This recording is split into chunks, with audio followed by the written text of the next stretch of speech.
Une course où tout un chacun participe avec joie. Ici, le club de foot AS Plomelin, lors du mondial des pupilles, a parcouru le 1022e kilomètre de la Reda d'Aigue.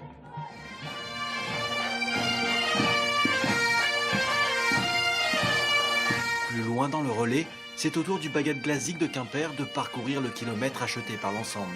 Faisant partie d'un Bagat, forcément, c'est quelque chose auquel on est fortement attaché. Donc pour nous, c'est un signe fort de participer à ce type de manifestation. Dans les rues de Quimper, petits et grands ont participé à la fête et poursuivi l'aventure. Plusieurs groupes scolaires se sont succédés, au plus grand bonheur des enfants, mais aussi de leurs parents.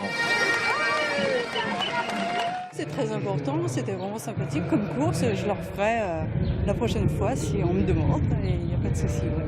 Je trouve que c'est un événement intéressant et important puisque du coup ça représente quand même, ça fait 1500 km en relais et ça fédère les gens et ça fait parler de la culture bretonne. Et donc voilà.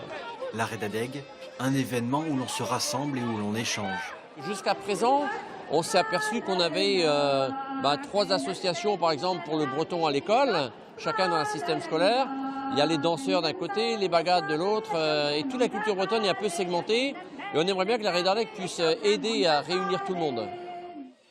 Pour cette 4e édition, 264 000 € de dons sont espérés. Ils serviront à financer 7 projets d'apprentissage du breton par les adultes.